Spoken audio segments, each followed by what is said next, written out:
L'Association des personnes handicapées de la vallée du Richelieu est un organisme incorporé depuis 1981 et a été fondé dans le cadre de l'Année internationale des personnes handicapées.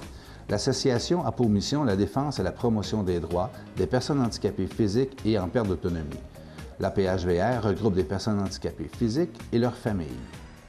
Bonjour, Madame Gobeil. Bonjour. Vous êtes la directrice de l'Association des personnes handicapées de la vallée du Richelieu. Ça a été fondé en 1981.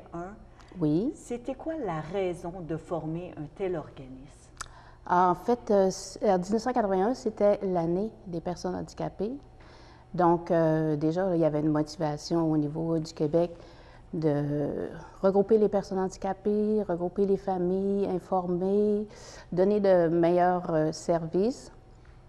Et puis, disons que cette initiative-là a eu un effet quand même considérable là, sur la vie des personnes handicapées, leur bien-être, ainsi que leur famille. Et c'est une réalité dans la vallée du Richelieu. Il y a des gens qui ont des handicaps physiques. C'est surtout les handicaps physiques que vous vous occupez ou il y a aussi un peu l'intellectuel? Oui, on s'occupe, oui, l'association a quand même pour mission handicap physique, adulte, mais maintenant on s'occupe de tous les âges. Quand il y a un besoin, on essaie de s'en occuper. Les handicaps intellectuels, il y a d'autres associations, mais lorsqu'il y a un appel, lorsqu'il y a un besoin, on répond. Vous êtes là. On est là pour eux, puis on est là pour toutes les personnes handicapées. Il y a plusieurs services, vous le dites. De l'écoute, je pense que c'est important. Il y a de l'écoute téléphonique. Les gens, souvent, vont chercher des ressources. Ça, c'est un travail qu'on fait beaucoup pour nos membres. Il y a des difficultés au niveau du logement, il y a des difficultés au niveau de trouver soit un médecin, toutes sortes de problématiques. Et souvent, excusez, on va aider les individus à trouver leurs ressources et combler leurs besoins. Si on recule un peu dans le temps, est-ce que les personnes handicapées ont plus leur place maintenant? Ou c'est toujours difficile? Moi, je dirais qu'il y a eu un changement quand même appréciable au niveau de l'attitude de la société face aux personnes handicapées.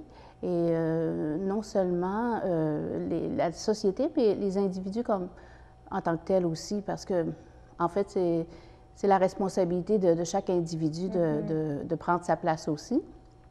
On les encourage dans ce sens-là. Et oui, si on regarde là, au niveau des politiques, en 2009, il y a une politique qui a été votée au Parlement, la politique à part entière.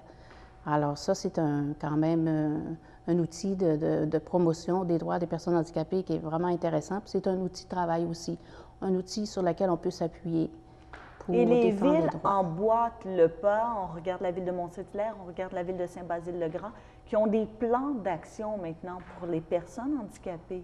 Oui, les villes de 15 000 habitants et plus se doivent, ont l'obligation, ça c'est la loi, de faire un plan d'action pour permettre l'accessibilité aux lieux, l'accessibilité aux services, l'accessibilité aux loisirs. Donc, c'est très intéressant ça pour, disons, la normalisation de la vie. Chaque citoyen a quand même droit à avoir les services de sa municipalité, incluant les personnes handicapées. D'être capable d'aller payer ses taxes sans rencontrer une panoplie de difficultés, c'est des détails des fois qu'on n'y pense pas quand nous, on peut bien marcher, mais pour quelqu'un en chaise roulante, c'est plus difficile. Oui, c'est très difficile. Bon, il y a même des édifices actuellement qui ne sont pas accessibles, mais il y a des édifices qui ne sont pas sous la loi de personnes handicapées. Les édifices qui ont été construits avant 1980, donc il y a des lieux publics qui ne sont pas accessibles, mais que il faut attendre la bonne volonté des élus pour les rendre accessibles. Donc, il y a du travail, j'imagine, de votre part, d'essayer d'influencer les élus, d'influencer la communauté, à avoir une ouverture, de vous laisser place? Bien, il y a un travail, je dirais, de longue haleine. À chaque année, il faut reprendre, depuis 5 ans, il faut reprendre le plan d'action, il faut regarder qu'est-ce qui s'est fait, il faut regarder, apporter aussi des suggestions. Autant local que provincial, j'imagine. Local, vous avez votre petit grain de sel à mettre. Oui, parce que l'association fait partie de certains regroupements et il y a des sujets, des problématiques qui sont quand même au niveau provincial, qui sont réglées plus près avec la politique aussi. Donc, il y a de grandes associations qui sont plus près des gouvernements pour faire les revendications. Il y a des partenaires, hein? Vous vous aidez entre vous autres, j'imagine. C'est ça, oui. Beaucoup de partenariats. Il y a la CRIF, c'est l'Association des regroupements des personnes handicapées. Ensuite, il y a des grands organismes comme le tourisme qui roule. Alors, nous, on est un partenaire, même on est un ambassadeur de Kéroul pour la région. Il y a un travail qui est amorcé dans ce sens-là, c'est voir qu'est-ce qu'on pourrait faire dans la région pour que le tourisme soit de plus en plus accessible. Alors ça, il y a eu une rencontre là-dessus avec le CRE et le CLD. Donc, on voit quand même que des partenaires locaux embarquent dans cette belle aventure-là, dans ces beaux projets-là.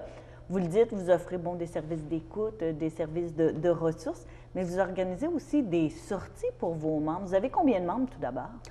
On n'a pas beaucoup de membres. C'est un petit organisme, disons, 70 membres qui inclut non seulement des personnes handicapées, mais souvent le conjoint ou la famille, les parents.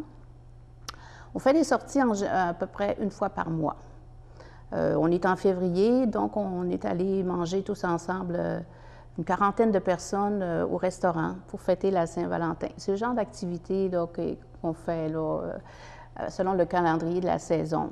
Au mois de mars, c'est la cabane à sucre.